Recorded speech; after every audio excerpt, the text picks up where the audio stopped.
the class. Hello, and thank you for joining us today. We are here with Dr. Vy Simeles. She is a naturopathic doctor and also a licensed acupuncturist. She does healing work and much, much more.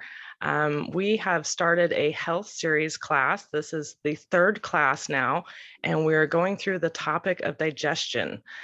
Today is a pretty big topic about how our moods can affect our digestion. And we are here in the holiday season right now, and there are a lot of moods going around the world. And so we just want to kind of help people understand when we get stuck in some of those moods, how it can stick in our digestion and affect our bodies in different ways. So I have been working with Vy for about a year now, and I have just absolutely loved how she has educated me with my digestion, which is like a second brain in our bodies. That's so important for our mental health and our physical health as well. So I'm going to go ahead and give it over to Dr. Vy Simeles and let her educate us on this topic. Thank you so much, Celeste. Let me see if I can figure out this technology. Okay, so here we go.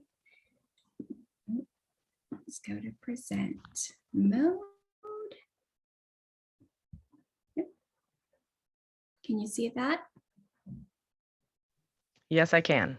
Okay, wonderful. So as Celeste said, we are talking about the gut and how emotions affect the gut today.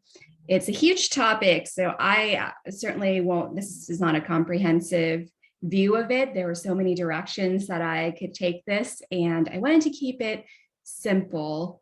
There's always time for questions at the end.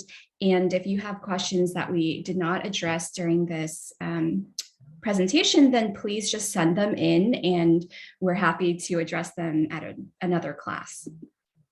Okay. Like Celeste said, my name is Dr. Vy. I am a naturopathic doctor and acupuncturist. I work with a variety of patients, including people who have chronic disease, gut health issues, autoimmune diseases, chronic pain, and many other people. And the many tools that I use include nutrition, herbs, supplements, essential oils, which is part of why we're here, acupuncture, energy work, emotional work, and coaching.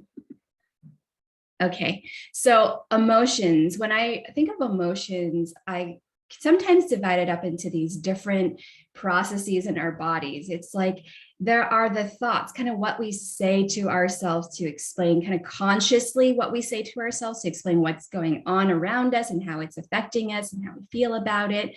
There's the what we term our feelings when we listen to our thoughts and when we feel the body sensations that are associated with that, we usually assign it a feeling. You know, this is what anger feels like. This is what grief feels like. This is, anxiety. And then, of course, our body sensations, which is what is actually physically happening to us.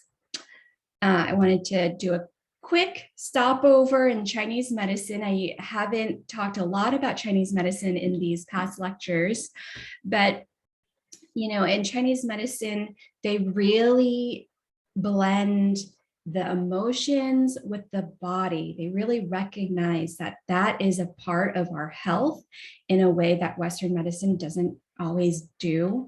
And to that, each of the organs in Chinese medicine is associated with a specific emotion.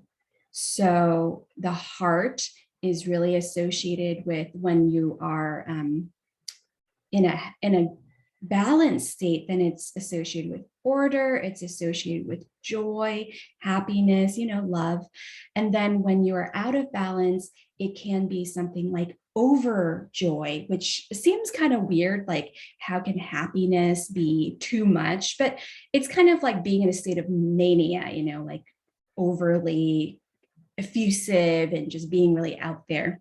And that can be damaging to the body. The spleen, and when we talk about the spleen, we're really talking about the digestive system. So a lot of what we'll talk about today has to do with this. And When we are in a balanced state, then the digestive system is really associated with trust and intuition. But when we are out of balance, then it is associated with anxiety, worry, overthinking. The lungs are associated with grief and sorrow when we are out of balance. That makes a lot of sense. When we think about like crying and the tightness in our chest that happens when we're experiencing grief, and kind of where we feel it in our body when we're having grief, that makes a lot of sense. The kidneys, when we're out of balance, it is associated with fear and loneliness, which is spelled wrong. And I did not make this graphic, so I'm sorry about that. And then the liver is really associated with anger and resentment when we are out of balance. Then from a more Western point of view, we really talk about emotions and stress in this sympathetic, parasympathetic paradigm. So if we could just kind of lump all the emotions together, when we're in a state of heightened emotion, we are really in our sympathetic nervous system, which is that fight, flight, or freeze. If we are in our parasympathetic nervous system, that's when we're calm and relaxed and happy, then that activates the rest and digest. So you can see right here how there is an interplay. Like if you have heightened emotions, it's going to be hard to digest because that's on the other side. Both these systems are going to always be at play in some degree, but when we're too far in the sympathetic nervous system, then it shuts down the brain signals to the gut to produce enzymes, to break down our foods, to do any sort of digesting. So that's where we're going to go here today. So specifically, some of the things that happen is when we are stressed out, when we are feeling anxiety, and you've all felt this, like that knot in your stomach. Sometimes people get acid reflux when they are stressed out, and that's because literally these emotions will increase stomach acid production. So now you're getting more acid that can come up. It increases tension around the stomach and the diaphragm. So now you have a physical thing going on where it's squeezing your stomach and giving pressure there to push things up. And then it also lowers pressure at the lower esophageal sphincter. So those are a lot of words, but this arrow is kind of pointing at that sphincter sits right there, and it closes after we've eaten food so that stomach acid can't come back up. But if we are stressed out, then that little spot is going to open up, and that's going to allow that extra stomach acid and the pressure to have acid coming up. Obviously, none of that is going to be good for digesting your food. So if you're stressed out and you're eating food and then your stomach is just pushing things back up, that's not going to be helpful for digestion. In our intestines, when we are stressed out, blood isn't really flowing there. Like I said, in the sympathetic nervous system, we're not doing resting and digesting. And so the blood flow actually gets shunted elsewhere. So now our gut's not getting as much oxygenation. It's not getting what it needs. So then the motility stops working quite as well. People experience bowel changes sometimes when we are stressed out. And this really depends on the person. Some people, they get more constipated. Some people get more loose bowels. You could have pain, cramping, and bloating. And that's all because, your digestive system is just not getting the signal to work properly. You might not experience any of these things. It kind of depends on how much of a buffer you have in your own body for being able to handle stress. And then I also wanted to do a quick stop at the microbiome. So not only is your physical body being affected, but then it's starting to send signals to the bacteria and the viruses in your gut that something is happening and it's bad. And when you are under stress, your microbiome is also under stress. And when they are under stress, they produce more toxins because they think, okay, I'm going to be at risk here. I might die off. I need to start protecting myself, being more competitive with the other bacteria around me. And they actually become more pathogenic, which means disease causing, producing more toxins. So a lot of things are happening here when we are stressed out. A lot of changes in our bodies in terms of the nervous system, in terms of gut function, in terms of the actual bacteria and viruses that hang out in our body. So that's a lot of bad news. What can I do to calm myself? These are all pretty self-explanatory, but we'll go into it a little bit more. Obviously, having some meditation or grounding practices is helpful. Being in nature is extremely calming for our nervous system. Trees and things actually let off chemicals that help to calm our body. The way we eat can change to help calm yourself down when you're in this state. And then, of course, we have supplements, and then we'll talk about some essential oils as well. Okay, so with meditation, some people have a really hard time with meditation, but there are so many apps out there. There's so many different styles. If you have not tried meditation before, I really encourage you to go either find an app or a class or talk to somebody who has a meditation practice, even if you are someone who cannot sit still and calm your brain. I mean, that is the person that needs meditation, right? And it's always easier to have these habits in place before you get yourself into a stressful situation. So, maybe a little late now as we're in the thick of the holidays, but there's never a bad time to start. Nature, like I mentioned before, when we're out in nature, our body actually responds to the chemicals that plants produce. So the Japanese have a term called Shinrin Yoku, which means forest bathing. And it is something that they have studied, and it shows scientifically that our nervous system actually downregulates that stress response, and our immune system actually works better when we are out in nature.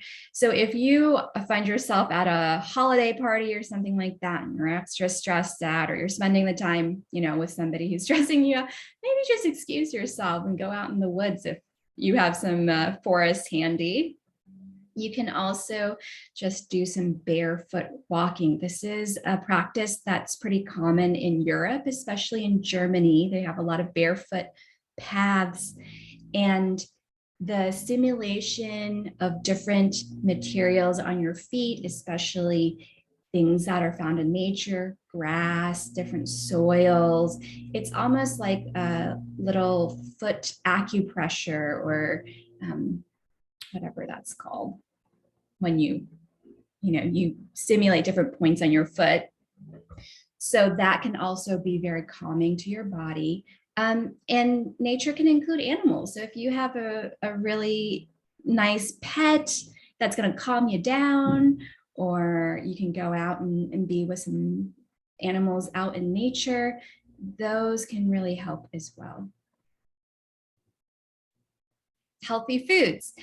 I know that the holidays is not really the best time for healthy foods for most people, but if you're finding yourself extra stressed out, you might want to take a look at how much sugar you're consuming, how many foods that you don't normally eat that you're suddenly adding to your body, because that's going to extra stress out your microbiome. And as that's one of the things that's causing stress and causing digestive distress, you might want to just dial it down a little bit, maybe decline that piece of pie or cake, or just add a couple of more fruits and vegetables to your diet. If you know you're going to be having a giant meal later full of things that you shouldn't eat, maybe start the day off with a healthy breakfast. And healthy foods can really mean anything for any number of people, but the general rule that I would follow is if you can recognize where it came from, then that's probably a healthy food, whole foods. Supplements. I don't want to get too far into specifics here because it really depends on the person. So you want to talk to a doctor or somebody who's knowledgeable about supplements that can be helpful for you. But magnesium is one of the top things that I recommend for people to calm themselves down. That can be in the form of a magnesium powder.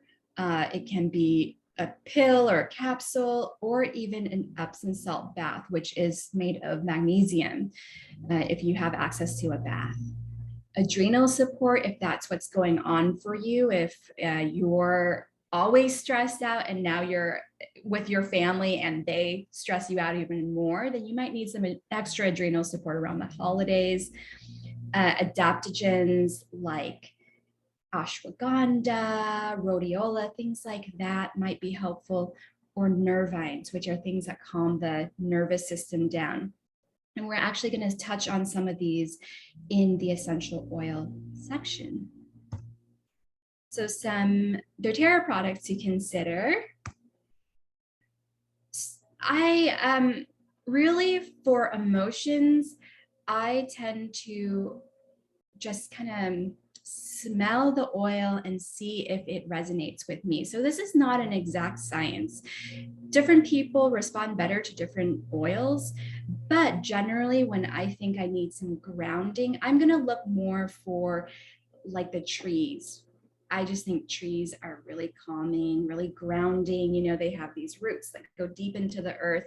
And so I find that kind of earthy smell to be very grounding to me. So some products you might consider are these right here: cedarwood, sandalwood, black spruce. But just, if you have a collection of oils, I would just kind of start opening them and seeing what smells good to you that day and use that.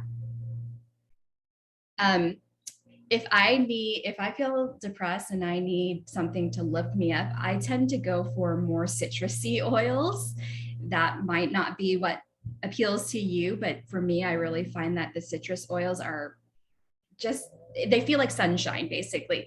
So things like bergamot, wild orange, lemon, or you get the whole blend of them in citrus bliss. That's a really nice one I like to use whenever I need a little uplift. And then calming oils. Lavender is always a big one for people. And lavender, you can apply topically, you can diffuse it, you can ingest it. This is a really safe oil in a lot of different forms, and very well studied to be a calming oil for the nervous system. But other ones that I would consider are rosemary, and that rosemary really has an effect on the brain, especially. Holy basil is an herb that's been used traditionally for a very long time to help calm the nervous system. It's also considered an adaptogenic herb, which means it helps to modulate your stress response. And then this is an expensive oil, but Melissa is also calming.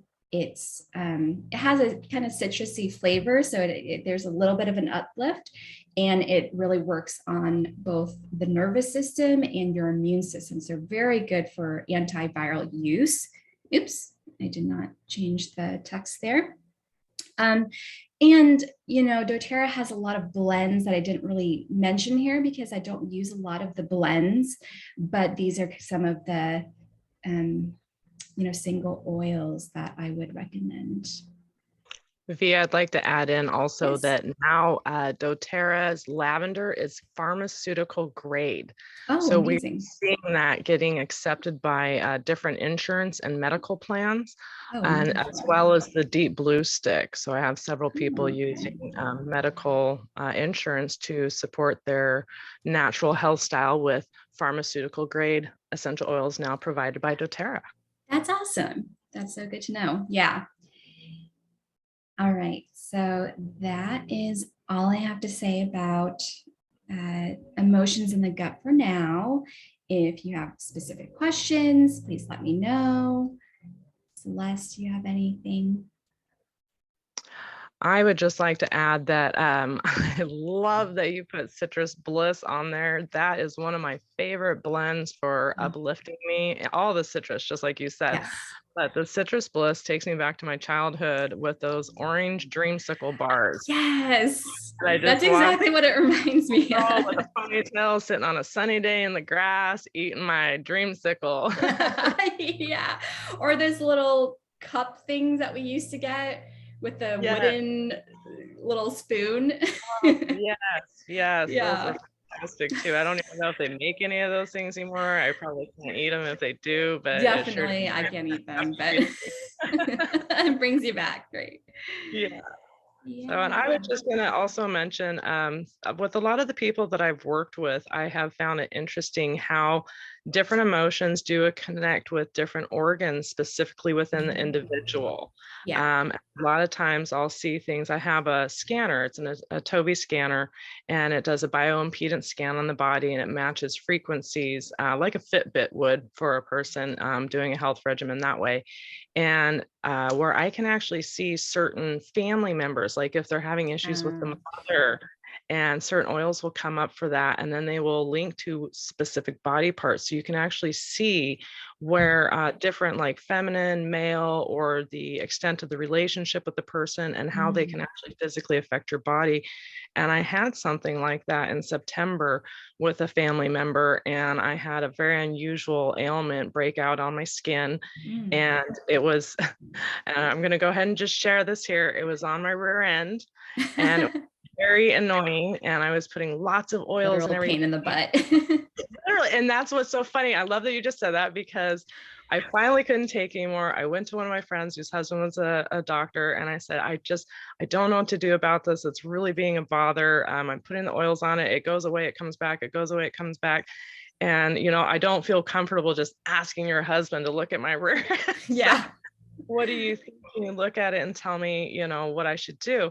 And she looks at it and she's literally, that's the first thing she says. The first thought that comes to my mind is, there's somebody in your life that's being a pain in the A. And I'm Yeah. like, there is. Oh my Yes. gosh. I was just in a dispute with this family member Mm. on video. And yeah, there was a lot of upset there. And so when I dealt with the emotions around that family member, that just automatically started to heal up without having to use any products on it.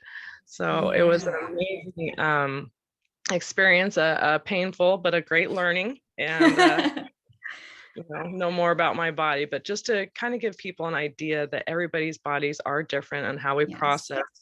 There's differences between feminine and male energy and how we process those coming through our systems. So just wanted to put that out there. Absolutely. And, today we were really focused on the gut, Yeah. but yeah, we see that all the time, that emotions affect all parts of people's bodies. Any part could be really affected. And it depends on the person and what kind of their constitutional tendencies are, where they tend to hold their tension, or where they already have maybe a bit of a weakness and things are going to show up there in that system more often. But that's, half of my practice is helping people process emotions that are being held in their body. And what I Yeah. find is that people will have, a chronic pain in their shoulder, for instance, and they've had physical therapy on it. They've maybe even done surgery on it, all these different things. And yet there's still this pain there and they don't know what to do about it. And it turns out it's because they're holding some emotion there that they haven't fully processed, or at some point in time, they weren't able to fully express that emotion and they had to hold it in, and it kind of got stuck there. Yeah. So then, even if they've gone to therapy about it, there wasn't this somatic piece that's missing, where we actually associate, okay, your brain is making a connection with this pain and this event that happened, or this emotion that happened. And so every time you have something that reminds you of that emotion, your pain comes up again.